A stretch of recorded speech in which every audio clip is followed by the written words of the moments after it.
Welcome back to another episode of Pistis with Us. I am joined today by two other pastors, and today we want to just have a conversation about what it looks like to minister in different contexts, whether it's culturally or societally, and how ministry is going, what we can do to care for and encourage other pastors or other ministers, and so I've been looking forward to this conversation as I start to make out the schedule for the podcast. There are certain ones, I'm excited about all of them, but there are those certain ones that I'm like excited for a particular reason. And this has been one of those. And so Daniel and I have been talking for a while about doing this, and Ruskin and I have been talking about this as well. So I'm really looking forward to the conversation.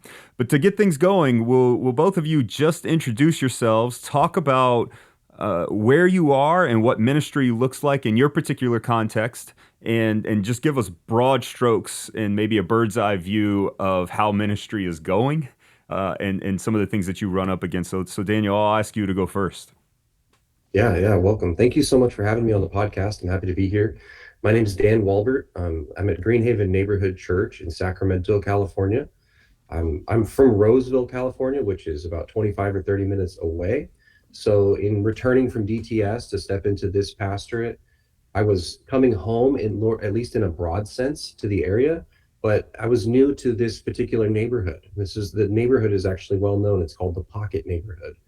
It's a semi-affluent area of South Sacramento where the demographics are broadly actually Asian, which is sort of interesting, as well as some Hispanic. And then we have a main high school right across the street called JFK, which brings in kids from all across the city, many of whom are African American. And yet that poses a challenge because our church has been majority white for a very, very long time. And so even though we're nested right in the midst of all this diversity, like literally our neighbors, there has been sort of some degree of cultural insulation that has been a challenge for many decades in this church. And so coming in, that was one of the first things that I noticed. And also a lot of our ministry strategy has been about trying to make connections within the 2 or 3 square miles immediately around our church. We're completely covered in every direction by residential space. And so our church is right in the middle of a neighborhood. We're bordered on all sides by real residences. And so we've been trying to manage that in a way that is stewarding our witness well and reestablishing relationships that have been long-standing. Again, this church has been here 60 years. And some of the people who've owned homes have owned them 30 years, right up against this church. And so they've seen different seasons of ministry in this church. And sometimes it was big, sometimes it was small, sometimes things were going great, sometimes there was tension. And so stepping in this season and for the last couple of years has been a reintroduction of this church to the neighborhood and the neighborhood to this church. So that's sort of the bird's eye view strategically of kind of how we see it. What it's looked like on the ground is this church was mainly older demographically, most over 65, I would say. And that as I've come in, they went from a pastor who was in his late 70s down to a lead pastor who was 29. Wow. When he took the job. Yeah. So, and they made a conscious decision to do that. And that was a huge act of faith on their part. All my elders that I serve with, all the other 4 are over 60. So it's just a really good intergenerational setting where there has to be a lot of trust across generations. And so far that's been working out really well. But we're getting younger. We're getting a little bit more diverse as well, racially, ethnically. And we're starting to look a little bit more like our neighborhood. And so that's been exciting after just a couple of years. And we're just trying all kinds of new ministries in order to make that happen. But in everything, at the center of it, we're just praying a lot. We're preaching the word, and we're relying on God to bring the growth, and just trying to be obedient in a local context. So that's a little bit of who we are. We are part of the Mennonite Brethren, the USMB, specifically the Pacific District Conference of the USMB. And so that gives us sort of a theological an associational home and a heritage to steward as well, and really a process to inhabit. And we can talk more about that as we go on, but that's a bit of who we are and where I'm at now. Yeah, that's great. I appreciate that, and when you just reminded me that you're affiliated with the Mennonite movement, or particularly an Anabaptist movement, and but the Mennonite context, I didn't do this on purpose when I was scheduling, but all of us have a Mennonite background, and so yeah, I find that really interesting, and I think I'm the only one not ministering within a Mennonite context any longer. But yeah, thanks for that introduction, Ruskin. Will you introduce yourself and just talk about broad strokes, bird's eye view of what you have going on there in Mississippi? Yeah, so I'm excited to be here. I'm Ruskin Clay, and I'm the pastor of Cornerstone Community Church in Macon, Mississippi. And I believe it was in 2015, there was an article written about Macon, Mississippi, and it was ranked the poorest county. Mm, Talking about Noxubee County, the poorest county, or Macon was the poorest city in the U.S. And so there's a lot of needs here, financial needs, of course, physical needs, but also a lot of spiritual needs and maybe some hopelessness and Mm, things like that. So I've been here about 12 years, mm, going in my 13th year being a pastor here. And when I was 30 years old is when I came into this community. And it's probably about 70% African American, though we're a predominantly white congregation, a lot of Mennonite heritage. Our congregation, so the name of the church is Cornerstone Community Church, but it is an Anabaptist church, and we are part of Good News Fellowship of Anabaptist churches and congregations.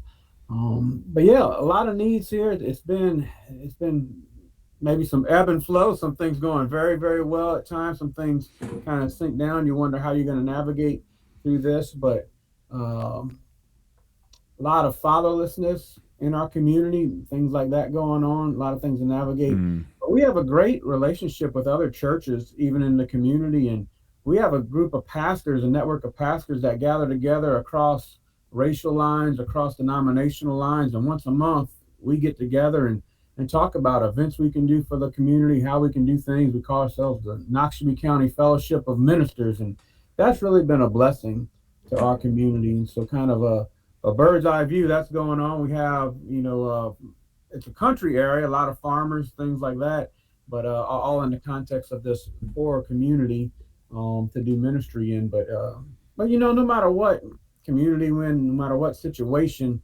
even when, whether we're doing funerals or hospital visits or marriage counseling or whatever, whether we're talking to somebody who's financially well established or somebody who's on the poverty line, whatever those situations are, we're ministers of the gospel of mm, Christ. mm. So, in one sense, the methods may change a little bit, but the message doesn't.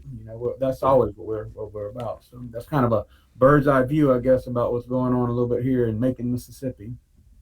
Yeah, thanks for that introduction. And for those of you who are listening that know me, the last name Ruskin and I share, so we're brothers, and Ruskin's been a pastor much longer than I have, and been in vocational ministry much longer than I have.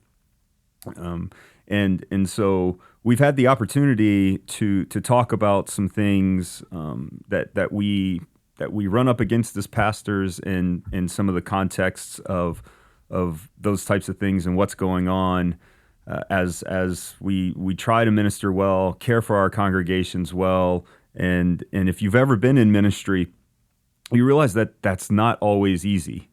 Mm-hmm. I have a note taped to my computer monitor that says what Paul says in Ephesians, to put up with one another in love, and I constantly have to remind myself to put up with one another in love, and that's not just in the context of me loving others, but knowing myself how hard it is to love me. And so it's encouragement on both sides of that for me, that hopefully people are doing the same as I try to pastor well. And so just a brief introduction of myself as we go. I've been a vocational pastor for almost a year and a half now. I started in January of 22, and after I graduated from DTS. And I'm at a church called Formosan Christian Church of Dallas, which is in Plano, Texas. So if you're familiar with the DFW area, if you're close enough, everything is either Dallas or Fort Worth. And so Plano's 25 minutes or so from the heart of Dallas. And so we're Formosan Christian Church of Dallas. And it is a predominantly Taiwanese church.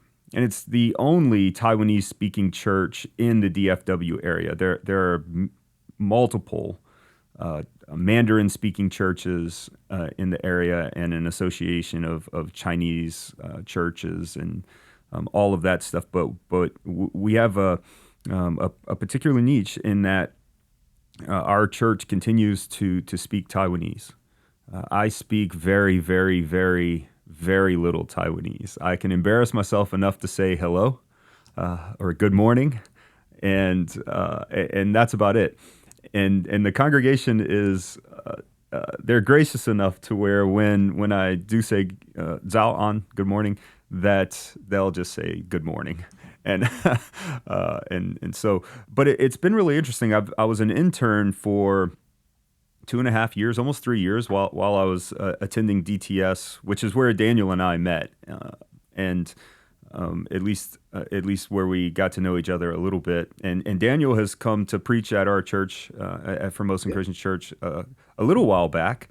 And so there's affiliation on kind of all sides of what we're doing here. We're an independent church, and it's I would say though that Dallas Theological Seminary's fingerprints are kind of all over the church. I believe someone years and years ago, the church has been around for 40 years, not in the same location, but the church itself is 40 years old, maybe plus a little bit. And so I think the person who wrote the doctrinal statement for Formosan Christian Church years and years and years ago was affiliated with DTS, and some of that verbiage is pretty close to being the same thing. And yeah, so Daniel, if you don't mind, I heard a couple of things going on in your introduction about how ministry looks, or at least how y'all are approaching ministry there in your context. And one of the things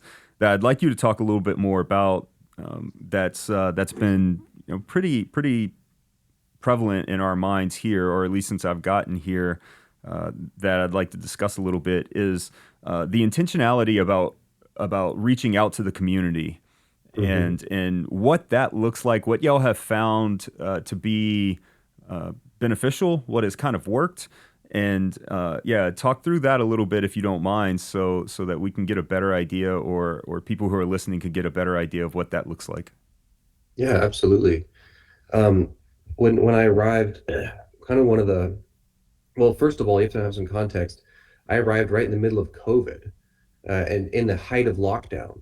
And so everything about what the church had done historically when it came to ministry was immediately off the table. So from a program perspective, there was really no way to go wrong. Anything that you could do that people could attend or that they could be somehow connected to was not going to get criticized. And there was just a ton of grace. That, with me being a brand new pastor, I've had a lot of opportunity to just experiment. And so for the first year, I just took suggestions and just said, what could we do? What's the wildest idea you have? And everything from a prayer walk that just we traced a local 5K that we had done with the Run to Feed the Hungry. We turned it into a monthly prayer walk in our neighborhood, where we could walk as a church together outside in the open air and pray, kind of in a strategic way about the neighborhood, the church, and the world. That's something we've continued to do. That's kind of an ongoing practice that we have as a pattern of faithfulness in this church. That was the first thing we did, and then we said, well, what else could we do? And someone said, well, what about this thing called Laundry Love? I've heard of this outreach, or this this group of people who take over a local laundromat and they buy it out for the community on a regular basis. And we had a laundromat a quarter mile from our front door of our church in an area that was associated with the high school. and the high school has kids from all over the city who are coming from less affluent areas. And we knew that Laundry Love said, hey, there's kids who will skip going to school because they don't get their clothes cleaned Oh, wow. enough, and it actually results in truancy and issues.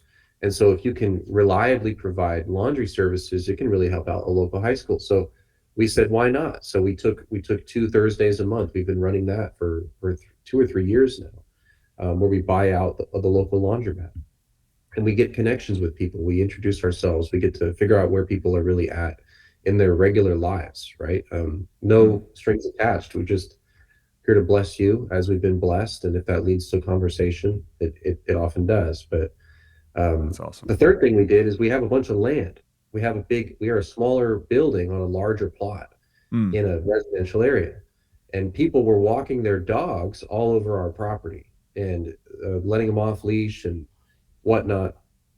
And we, didn't have much of a problem with it, but we also thought, these people need a place to walk their dogs that's safe. And so we had a gated in outdoor area. It was basically already a dog park as far as we could tell. And so we just went ahead and bought the insurance, put in the waste stations, created a check-in system for liability purposes, and provided a free dog park club on our property for anybody who can walk to it. And so now we have, I think, 18 people with a code in our immediate neighborhood who use our property to let their dog off leash. So again, that's just a way for us to provide some kind of immediate value and benefit to the community and facilitate conversations. And the common thread between those ministries is just that they are, ways of us offering something of value to people, no matter who they are or where they're at, and getting us into some degree of connection to them, some kind of regular conversation with them, Yeah. overlap, regular social space. So those are some of the things we've done, and that's a little bit of what we've seen working so far. Like the Laundry Love ministry in particular is quite successful. It's become well known in the community. That's great. Yeah, I love that intentionality and trying to think through how to minister to people, because often, and I'm not saying like anything's right or wrong or anything like this, but often what happens when we think about outreach, and maybe I'll talk about, I don't use that term when I'm thinking about reaching out to the community, but often what we see is, well, how can we put ourselves in a position to evangelize in a particular way? That how can we put ourselves in a position where we can just tell people the gospel? And again, I'm not saying that that's wrong by any means. I mean, obviously, as pastors, we should be focused on sharing the gospel message.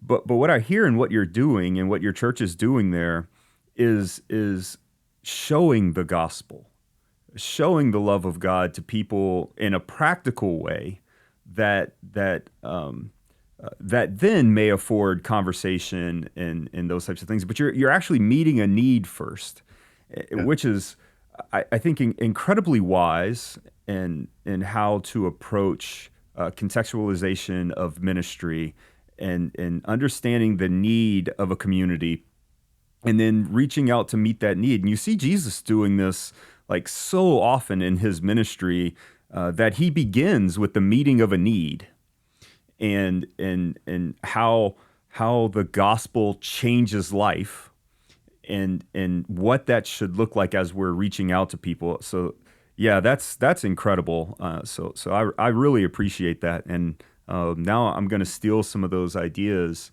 and or at least be able to think through more contextualizing of how to maybe reach the outside, because we're kind of in the same situation here, and you've been to the church where we're like smack dab in the middle of a couple of neighborhoods with a beautiful park right across the street, and so yeah, and most of our neighbors honestly don't know who we are. And if I talk to some people just a few blocks down, like if I stop at the gas station or something like that, and especially if I'm dressed up, for Sunday, and they ask me, what I'm doing. And I said, well, I'm a pastor. And I tell them where the church is. There's not a church there. It's like, no, there is. And it's been there for some time. So I really appreciate that intentionality. So Ruskin, kind of same thing. Like, I think your context is quite interesting as you mentioned, and I've spent some time in that area, a few months, and so I kind of I was able to actually get a really good glimpse at some of the things that you were talking about. But I'm sure being in a less affluent, and I know that's probably way more polite way to say one of the poorest, if not still the poorest cities in the country. But I'm sure that presents its own challenges in ways, and I know that your church is intentional about reaching out to the community and serving the community. And so can you talk about that a little bit and what that's looked like in your context, that the church is not in the middle of a neighborhood like we would have in more suburban type areas? Yeah, and so what has to happen in our community is it just takes a lot of relationship building, talking to individuals, Mm-hmm. developing a trust with individuals, developing a trust with other pastors in the community, because pastors are looked upon very highly in our Mm. culture around here. And Okay. so if a pastor can say, yeah, this is a good church for you to go to for a Sunday evening program or something, that does carry a lot of weight within our community. And so we developed a great relationship with some pastors through here. In fact, we have one church in the city that once a year they would always come here, and he would speak. The pastor would speak for the congregation. We usually invite them on a Sunday evening, and the whole congregation would come. Their choir would sing. So it's kind of a service where there was some joint congregational activity going on there. Our song leaders lead a couple songs. Love it. Their choir would do a couple songs.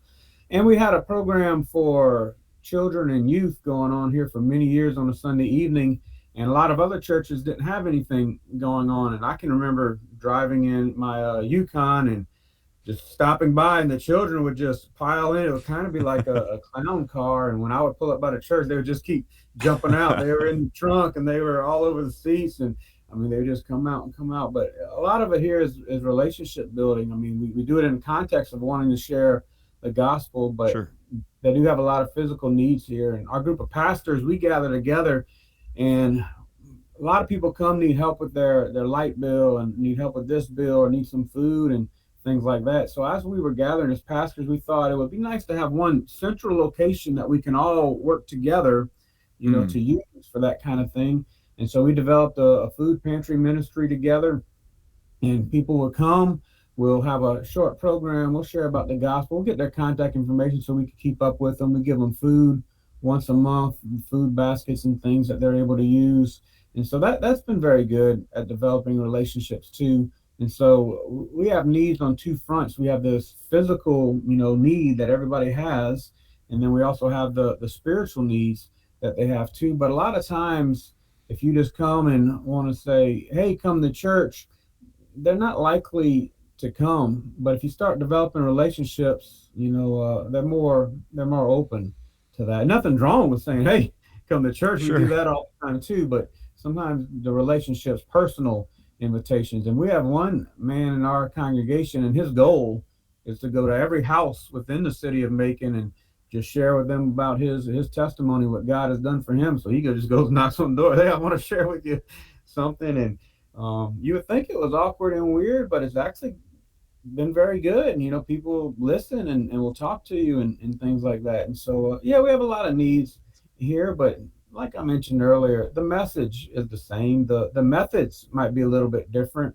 How do you tell somebody that God's a good father if they don't know what a father is? Right. They have a father. So you need to go back to the biblical principles first and explain what a good father is, what a good father does, and that God is that for us, the God who does that for us. And so, yeah, the methods are a little bit different, but the message remains the same. Sure. Yeah. Yeah,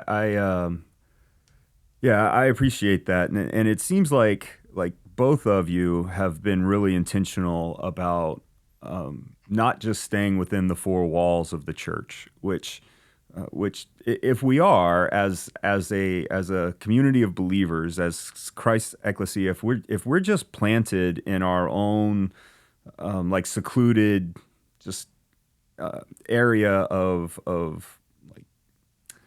church ministry or ministry within the church, we're really missing out on what it is to be the church, and so I really appreciate that from both of you as pastors and how you're encouraging your congregation.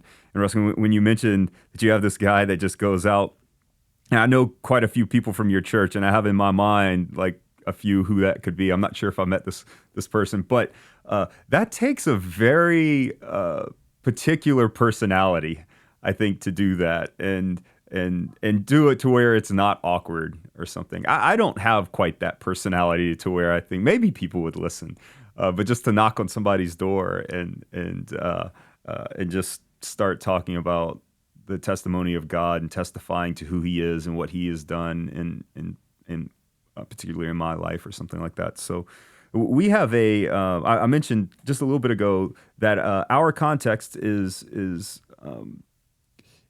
different than most in that we're centralized. The church building itself is centralized within, like, between a few neighborhoods in a pretty affluent area. And so some of those needs, like, we're still trying to figure out. That our church had not really been intentional about going out into the neighborhood and like really ever. And so when I came on board, that was one of the things I wanted to be very intentional about. And so we're still trying to figure out what that looks like in our context. But I'm kind of with Daniel that, like, at this point, let's just talk about the craziest thing that we can do and see if it works. Like we did 6 weeks ago or so. I had a big crawfish boil. And part of that was supposed to be for the church. You know, we're always doing stuff. Our church is very filial, and so it's always wrapped up in doing things together. We have lunch together every Sunday, and like all of that stuff. But what we're trying to do is not necessarily introduce ourselves to the neighborhood, but open up avenues to where we can get to know the neighborhood. And I think that does something different. If the intention is, well, we want the neighborhood to know us, then turning that and really focused on, we just want to get to know the neighborhood. We want to get to know our neighbors. And obviously, like, they'll get to know us in that process. But I think the emphasis or putting the accent in a particular place does shape what we're trying to do in ministry and ministering to our neighbors. And so finding out those needs, though, is a little bit difficult when you're in a particular context where there's really a church on every corner. What we're not trying to do is to pull people from other churches or anything like that. Like, that's not at all our intention. That's not the way I view ecclesiology in general and how that should work. But we are trying to reach, in some sense, the unchurched. And so as we're trying to get to know them and their needs, letting them know who we are and who Christ is. So there's a hierarchy there, but but just telling them that we're there for them without any strings attached to need to be here on Sunday mornings, or you don't get help, or something of that nature, which I have seen done. That sounds like really bad when you say it like that. Like, as long as you're a member of the church, then we'll help you. And I think if you press a lot of churches, they wouldn't like to say that, but functionally, that's how it typically works out. And what I've heard from Dan and Ruskin, both of your churches are doing things that are just community driven. That I think is so important. When if we just proclaim the gospel with words, and words are needed, but if we just tell people the gospel and never show them the gospel, I think again we're missing out on the essence of the proclamation of King Jesus and how the gospel changes things. And if we are people of the gospel, how we look different and how things actually change and when we take up this vocation of Jesus changing the world and we partner with him in that. I really appreciate what both of your churches are doing. I've seen it done in Ruskin's church and Ruskin. So I would like you to talk a little bit about, because I've seen this particular thing done so beautifully in your community, but how ecumenically you are engaged with pastors in other churches who are like not Mennonite, not from a Mennonite perspective or background, but how y'all work together and then how that works in your particular context. I think that's part of what flows out of a healthy church. So my primary ministry here is to the congregation to Sure. which God has called me to pastor. That is my primary ministry. But as ministry happens in our congregation, it should naturally flow beyond just who we are. That message should be shared Mm, with others. And so that's part of what flows out of a healthy congregation to a certain degree. And we develop great relationships with other pastors. And maybe we don't agree on every little bitty thing theologically, but we agree on Jesus. And mm, that's a great place, where we can start, we can talk about things with one another. And that has really been such a blessing to our community, because I just always thought how unfortunate it is if we as believers in Jesus can't get along with other believers in Jesus. right. What kind of testimony is that to the community that's looking in and that's watching and things? So I think that's been very great, thing where the congregations can get together, the congregations can gather, the congregations can love. We just recently had a day of prayer. Mm-hmm. Community and all the churches just gathered at the courthouse for a time of prayer, to pray about things that are going on in our communities, to pray about things that are going on in our nation, to pray about things that are going on, worldwide. And it was just a blessing to be there. Nobody had any hidden agenda, nothing like that. Just a time where we could gather together as believers in Christ, just for prayer. And so I do think that's important for communities. I mean, what good is Jesus to our community if we're just going to keep him contained within our four walls? So it has to flow out Right. of that. Yeah, I appreciate that. I think one thing that I have not experienced, it's not to say that it doesn't happen so much, but that I have not experienced is a distinct partnership with other churches around that that fosters this kind of that fosters ministry on a larger level. Because I agree with you. Like we need to, as pastors, we need to be intentional about the flock that God has placed us in charge of, and like that always needs to be in our focus and in the forefront of our minds. And at the same time, not pushing away ministry that goes beyond pastoring a particular body in a local church, especially if we view the church beyond our particular place. For me, here on the corner of Maumelle and Independence Parkway in Plano, Texas, but to really just expand that to where this is where we're meeting, and this is the people to whom I am covenanted with through membership and being their pastor. But the position of all of us to really go out into the neighborhoods and get to know people, and not just from, okay, this is what Formosan Christian Church is going to do, but how can we partner with other churches to do this? And I think that there's some fear in some pastors or some churches, some congregations of, well, if we don't agree doctrinally on all of these things, then we can't do ministry together or something, which is kind of crazy to me. Like, I don't agree with myself 100% of the time, so I'm not going to agree with anybody else 100% of the time. And I don't expect anyone to agree with me 100% of the time. And so and I loved what you said, like we agree on Jesus. And I think that's so important that we keep the emphasis where it should be, and understanding that, yeah, there are dogmatic issues that we have to hold tight, like particularly like some of the creeds and what Christians have affirmed for millennia, and ongoing, and like we agree on those things, we can work some of these other things out, and so I really enjoy that. Daniel, have And there you? are some, Oh, sorry. and there are some things that, because we disagree in certain areas, there are some things we won't be able to do Sure. together. But when it comes to ministering our community, to sharing the gospel, to serving the needy, things like that, those are things we can all work together for. Every church, to gather together to meet those needs.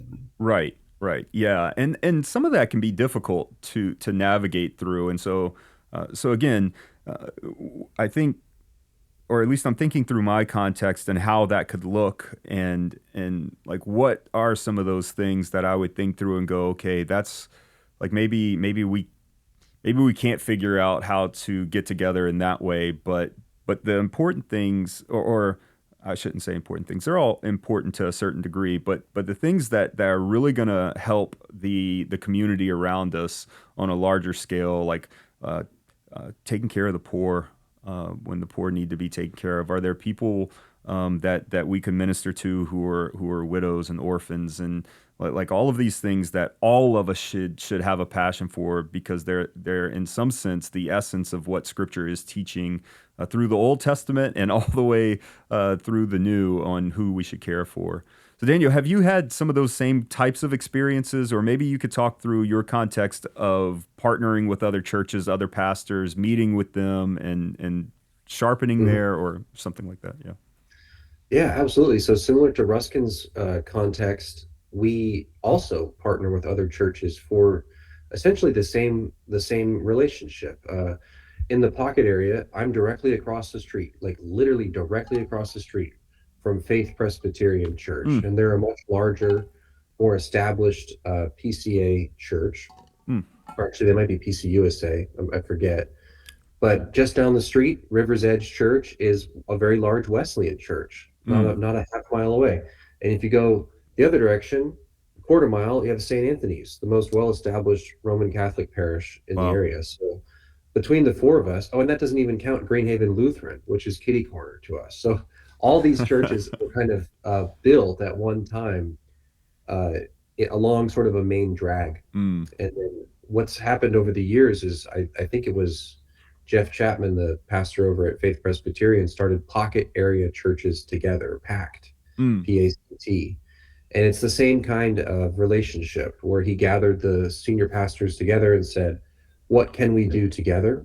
What can we do to have a common witness for Jesus? And we obviously have very wide theological differences. I mean, I'm a part of the Mennonite Brethren, and I'm sitting at the table with, the Roman Catholics, right? So like it's a pretty wide table, theologically, Yeah. and yet we're there Right. to try to work through things like homelessness in our community. Mm.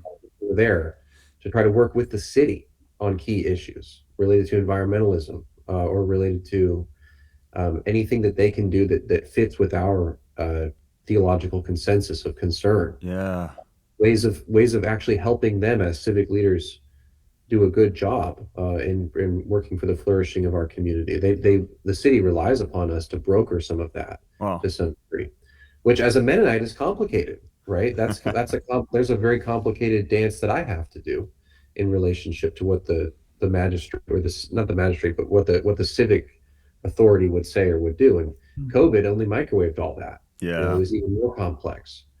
So there's always a degree of tenuousness to these relationships, and yet I think it's actually the inherent uh, challenges which makes the witness so powerful. Yeah. Because as people come to understand what it takes for all of us to come together and to care for people in Jesus' name, they see that Jesus is more important than necessarily every fine bit of dogmatic difference that we would maintain. We have real differences, and yet Sure. we are trying to operate in charity with one another for the sake of the world, and for the glory of God. So Mhm. uh, there's certainly churches in our area that choose not to participate. Mm. There are churches that say, hey, for one dogmatic reason or another, it's not something that we can do, which we respect. They always have an open invitation, and there are certain churches. For example, like the Mormon Church approached us and said, "Hey, can we partner with you?"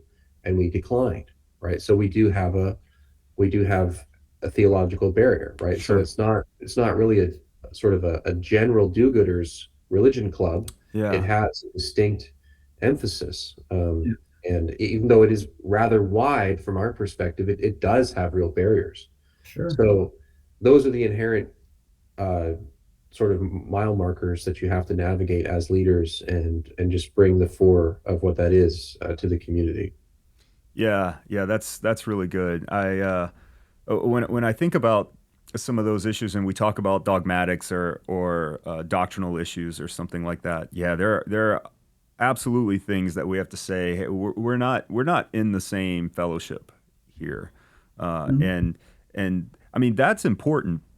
And I'm not like by any means trying to diminish the importance of doctrinal issues. Like as theologians, as pastors, all of us are thinking through those things well and trying to. We're all trying to come to truth, and so obviously those things are important. But there are things that so in my context in my tradition growing up, maybe from like my late teens on, I've never been a part of a church that was intentional about doing things with other churches on a larger scale that maybe our church individually can't do financially or have resources or stuff like that.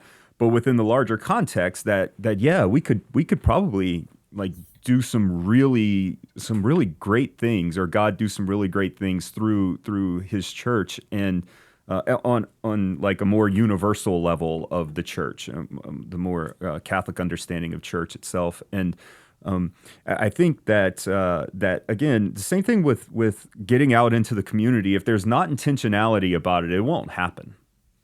And there are things that we have to think through and view appropriately, and all of those types of issues that we're going to constantly deal with. But trying to find the ways or the positions on which we agree, to be able to have a louder voice as a unified whole in this thing that we call church, and how we're going to minister to the community. Ruskin said something about how something to this effect about how does Jesus look to the world outside if we can't we can't get along. I say something along those same lines often, just within the walls of our church. Like, and both of you are pastors. Like, not everybody gets along within the church, like in a particular individual church, and so as you're trying to navigate unity within the church itself, that problem becomes, or I shouldn't say, I don't want to say problem, but some of those issues become exacerbated as we reach out on a more universal level of the ecclesia, of Christ's congregation, of Christ's body, and what that looks like. But it is so beautiful when it can happen, and when it does happen. And I think that really shows the outside world that we're not separated.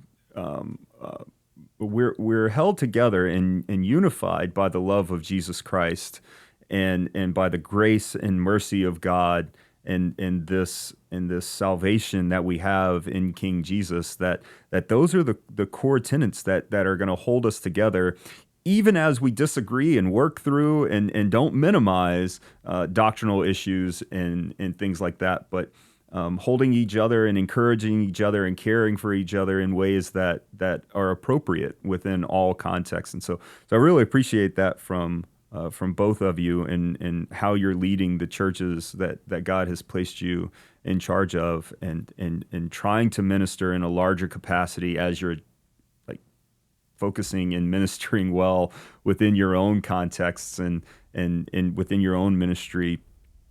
And so that's really encouraging to hear, especially as I'm trying to think through some of those things and how to do those things well, and like what that may look like in our context. And so I appreciate that. So if you could, I'm always interested to hear what's going well in churches and like all of that kind of stuff, and God's goodness just being displayed. And so that's really encouraging. But I'd also like to hear some of the challenges that maybe you're facing in some way within the church or outside of the church, or with outside of your like individual context of the church, and how you're working through those things. And you don't have to get super personal about it, I guess, if you want to keep some of that a little bit vague. But I think when we have this persona that everything is good, that there's nothing going on, then I know other ministers are looking in going, am I the only one that's like really struggling with this thing? And so like I could probably rattle off quite a few just struggles that I've had. But I'd like to hear from you guys some of the struggles that you're having, and then maybe even our listening audience can be encouraged through that, and how you're trying to work through that, and how things are going. So Daniel, if you'll start kind of that conversation, and then we'll try to wrap up maybe within the next 15 or 20 minutes or so. So I want to be aware of your time commitments and things like that. So yeah, what's that look like for you? Some of those things. Yeah. So each year I give sort of for lack of a better term, like a state of the church address at the business meeting. I'm sure most senior pastors do something like that. It's in some format. And I try to think of things that are sort of a strategic concern or somewhere where we need to focus going forward. And I think last year, the thing that I pointed out that I noticed, and that the whole church has known, is that there are these very large cultural gaps between the older folks and the younger folks. Mm-hmm. Actually, it seems as though we're essentially missing a whole generation. We have sort of my grandparents and maybe my parents' age there, but then we have kind of a whole gap, and then we have a much younger crowd. So we've got a big generational gap that's there, and with that generational gap come differences in competency and confidence and life stage. And so organizationally, that produces difficulty in handing off leadership in key ways. Yeah. So as the older generation is saying, okay, I've been doing X, Y, or Z for 20 years, 30 years, a lot of institutional knowledge, God's been really faithful. I need to hand that on to the next person. And I'm handing it to somebody who's 25, right? Who has not done as many things. Right. And so they are going to have to take on a lot of responsibility. So getting those handoffs to work and doing the kind of training and sort of backfilling that requires is not only difficult organizationally, like that would be difficult for a company to do. Right. It's difficult relationally, and helping people to understand the differences between the generations. In some cases in this church, we have multiple generations of the same family. So you have a literal grandparent handing it off to a grandchild. And so there's family dynamics as well.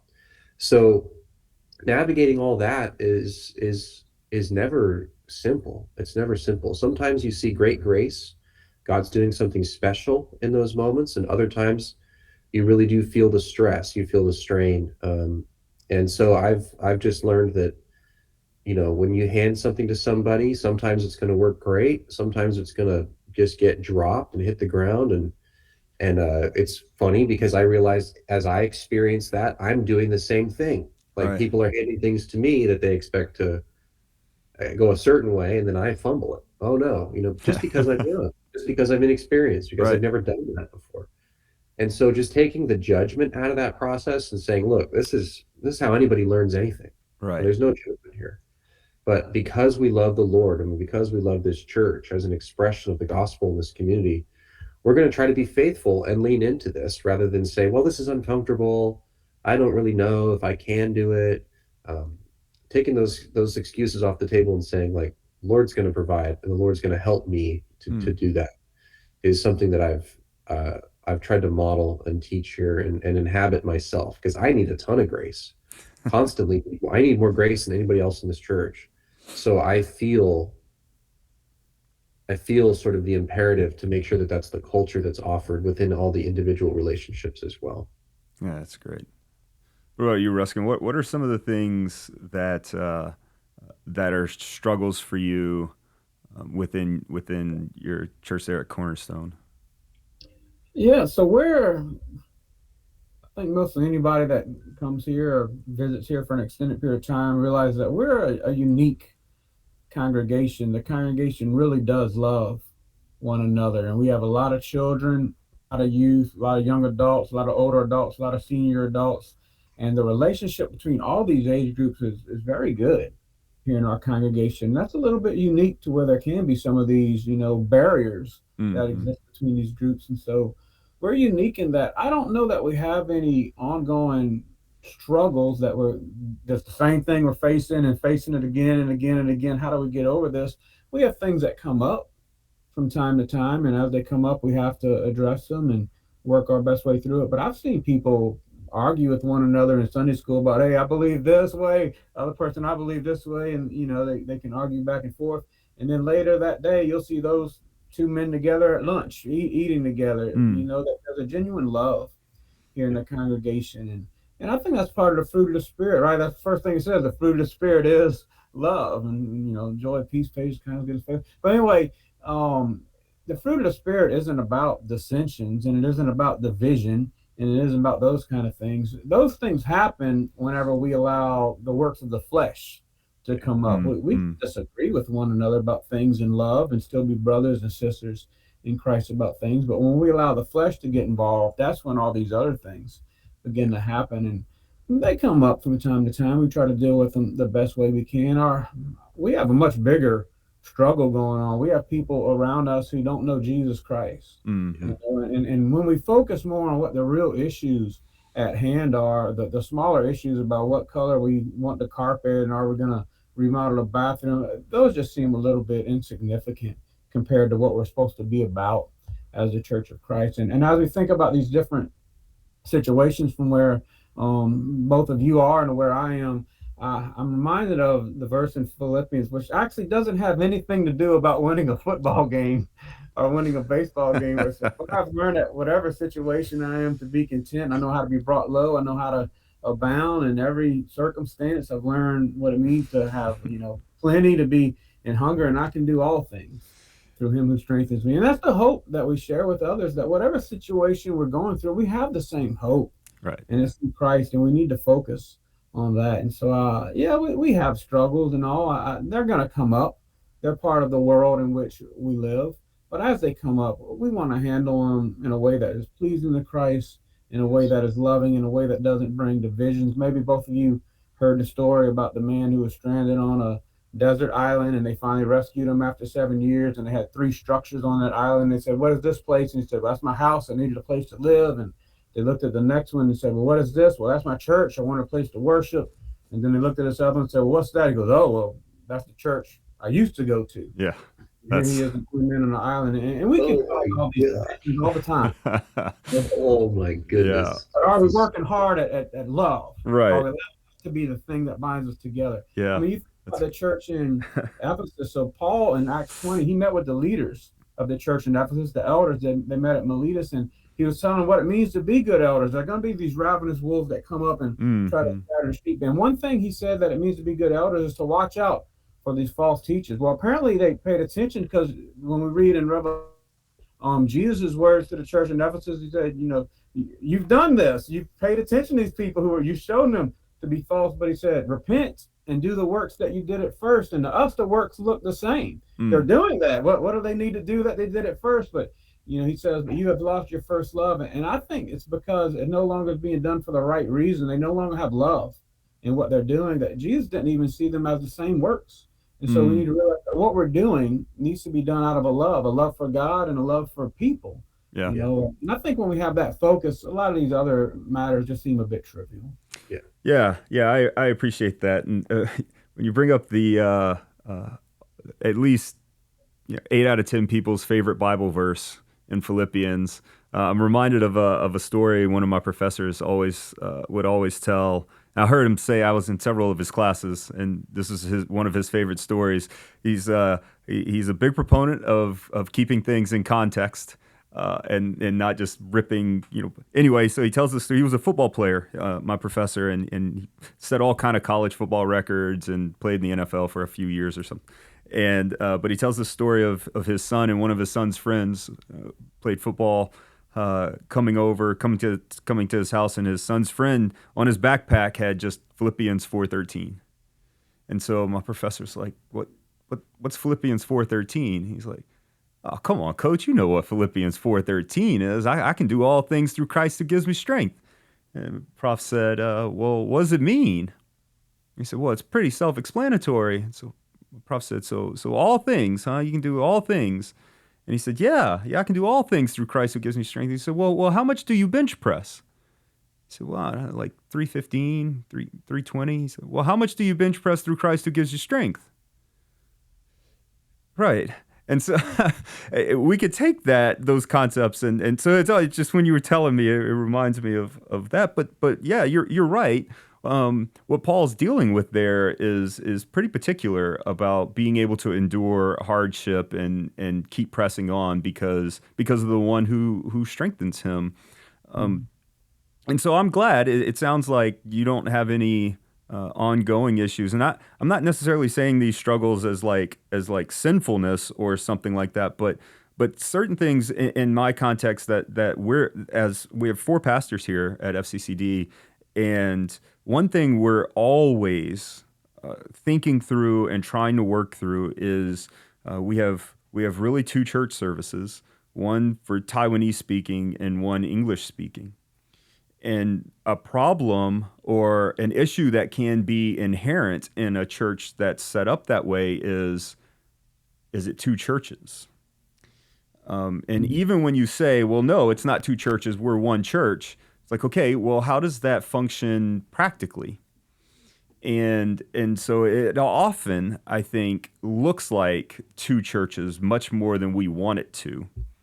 And so we're always trying to bridge what things can we do that bridge that gap. And there have been some really practical things that we've thought through, service times and how we can meet together at particular times. So 4 times a year, we have a joint service. And when you think about some of our elders who are getting older, late 70s, 80s, and really only speak, or they're really only comfortable speaking Taiwanese. They understand a lot of English, but they mainly speak Taiwanese. And so there is a language gap there. But in these joint services, you're hearing people sing and worship God in Mandarin, Taiwanese, and English. And to me, I love those services because I start to get a small glimpse of what I think the eternal state will be, where language isn't destroyed, but all tongues will be worshiping our Creator. I'd like to think that we'll be able to understand those tongues, like what happens in Acts or something maybe, but there is something very beautiful about it. But at the same time, it can be an issue for us that we really have to think through, like, what do we do? And all of those things are practical things. Those aren't doctrinal issues besides the fact that we're wanting to be united. And we all agree on that. And so there are things there that we've really tried to do that, if we have some kind of gathering, several different groups going on in the church. So we have 2 or 3 smaller groups within the Taiwanese congregation that we break up as gathering groups. So like our brothers and sisters fellowship, which is our elders. And then we have our Joshua and Caleb fellowships. And they have different reasons for those groups. And then we have a couple of different groups within our English ministries, to where we have, a women's group that just started, so that these women could get together and meet and know each other better, so that they can care for each other well. And we have our kind of college and early career fellowship or gathering group that, or to get to know each other and not just hang out, but be intentional about what they're doing and encouraging and caring for one another. And so even within those groups, I'm always a little, I'm always a little on guard maybe about, are we just separating ourselves more, or are we doing those things for a particular purpose that's beneficial? Because even within those groups, now you start to kind of grab on to the people that you know better, and can be more intimate with, or whatever. But then you start to seclude yourself, and just start hanging out with those groups, and just start like being involved within your particular age or sex, or like whatever those groups are based. And so I'm always a little hesitant to just think through, what are we trying to accomplish in those groups. And again, I'm not saying that any of this stuff is bad or sinful or anything, but it can be divisive, even if our intention is not division. Even if we're not trying to be divisive. And so one of the things that I've really tried to stress and to encourage our congregation about, like, I'm for those groups. If people think those groups need to happen, like great, I'm going to support them. But we don't need to do those things to the neglect of others within the congregation. And so I'm trying to foster or cultivate this environment to where we are recognizing every person there as a brother and sister in Christ. And not just me, but the pastors and our deacons, we're always talking about these things, and how, not so much how we can like segregate ourselves or separate ourselves in different ways, but how can we come together more often, how as a church, and how we can do life together in a sense that we're actually walking together, and we look like we're unified, because we are. And that's really been a challenge within my context. And then the English ministries, like when we talk about what the English ministries look like here at Formosan Christian Church, our like Daniel was saying, a little bit of this age gap, or this age range gap, to where we have only a handful of people that may be like 40 and over within our English ministries. And then between like 40 and 30, which is a pretty significant like decade of life, we don't have many people there, like maybe just one or two. And then we have quite a large college/early career group, and then a bunch of youth, and that dynamic has changed a lot for us since I became pastor here. You know, when you're a Taiwanese church and you hire the bald Anglican guy, or Anglo guy, sorry, that things are going to start looking different. And so in a church that has been predominant in Taiwanese speaking and Taiwanese culture and all of that stuff, and even in the English ministries, it's second and third generation Taiwanese immigrants, and they may have been born here, so American-born Chinese, and even some overseas-born Chinese that are coming here.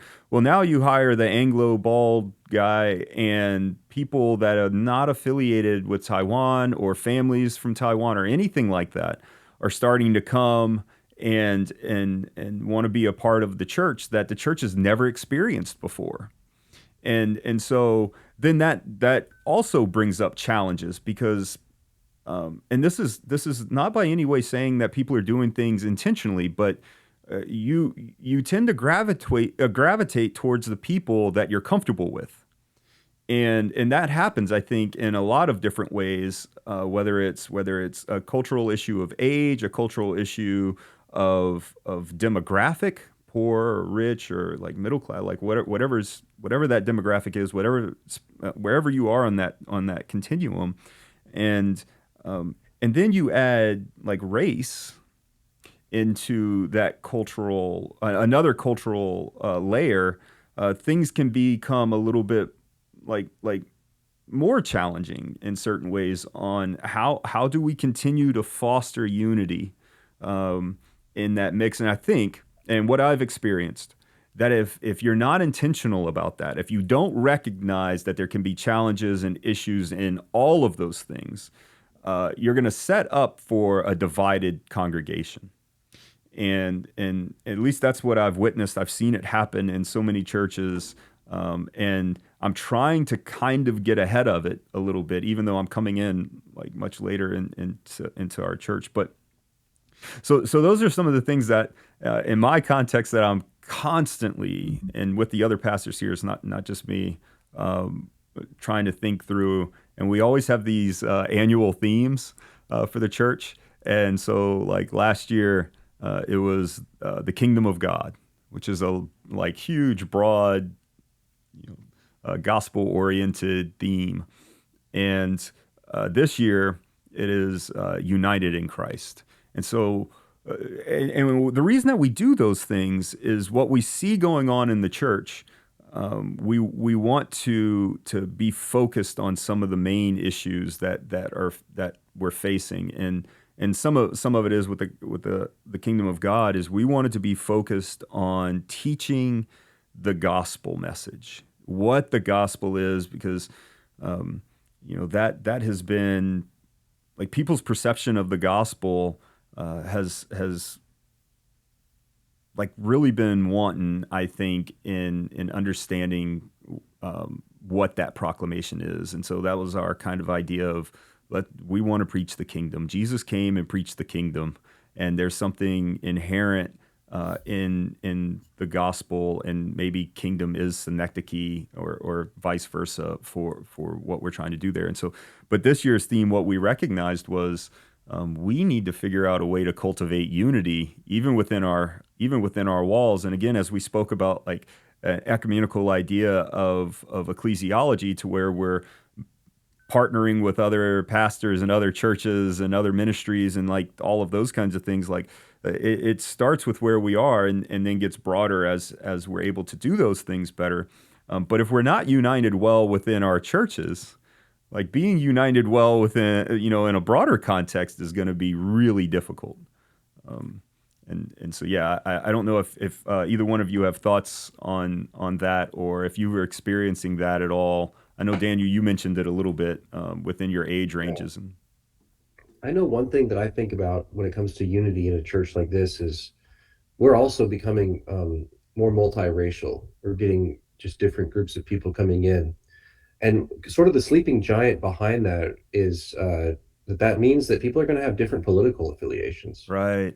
And their different political affiliations are really the iceberg beneath the waterline, where they don't necessarily realize that a lot of the way that they understand the theological imperatives around Christian morality are actually going to provide fodder for conflict with other people whom they think they agree with on paper religiously, but would answer political questions differently. And oftentimes people, they run up against that in conversation with somebody, and they think, oh my goodness, so-and-so is not really a Christian because they answer this question differently. They vote differently than I do, or they think differently about this wider political social issue than I do.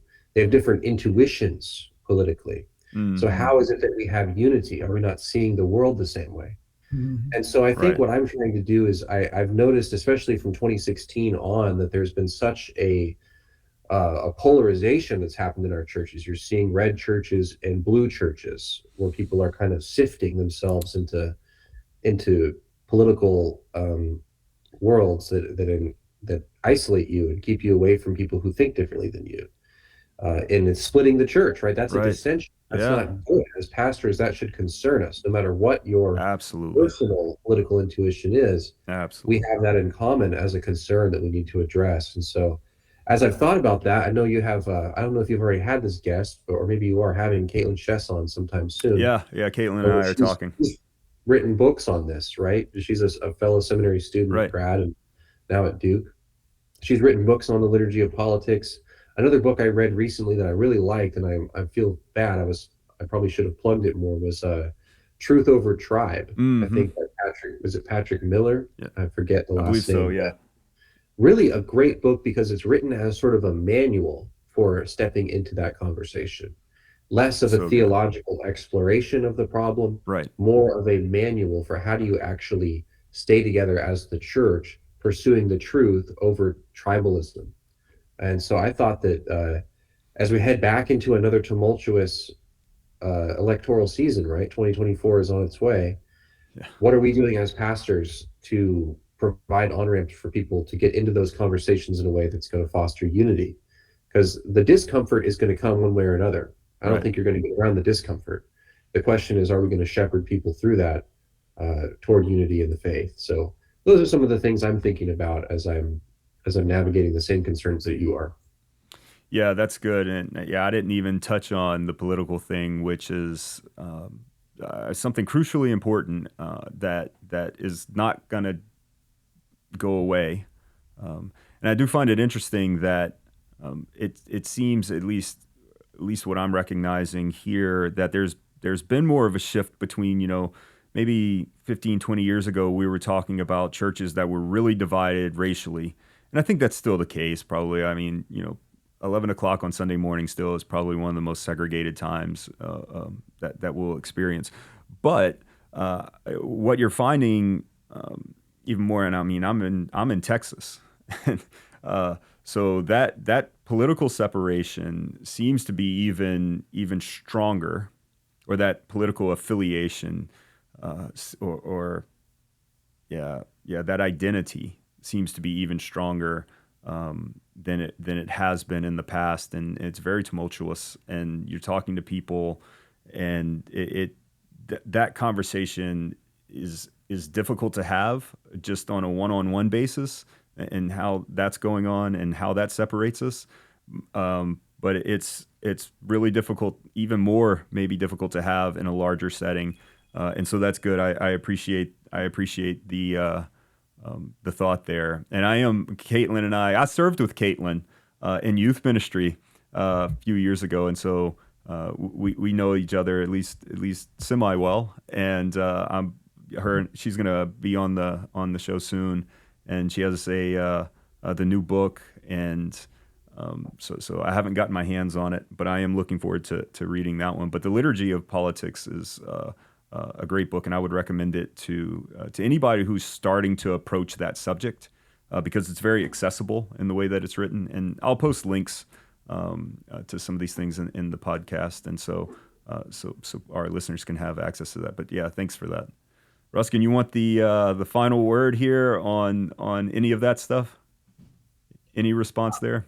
Yeah, I mean, we experienced that too. Not so much in our congregation. We're probably pretty united on some of that stuff, but definitely in the community, and even amongst pastors in the community that view, political issues or social issues a little bit different. It's something, we're all gonna deal with it forever. How do we navigate through these things? How do we work through these things? I mean, those are always questions that come up. Yeah.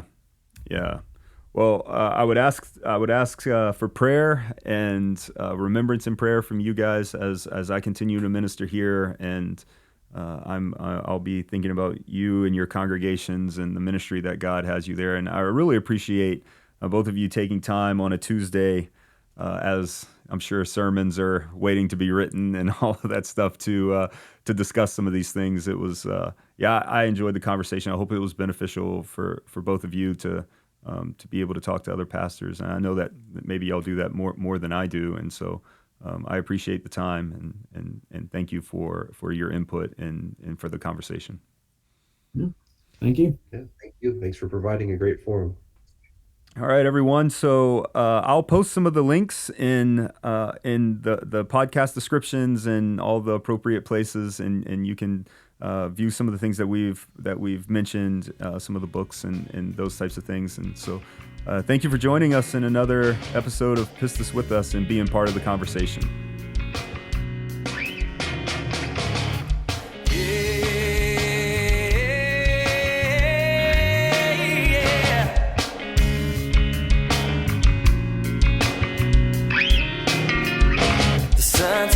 A shadow across the sky and shades of pink and gold.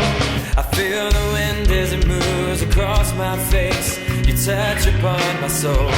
A portrait painted by an unseen hand, a hand that always shows that though you're not seen standing next to me,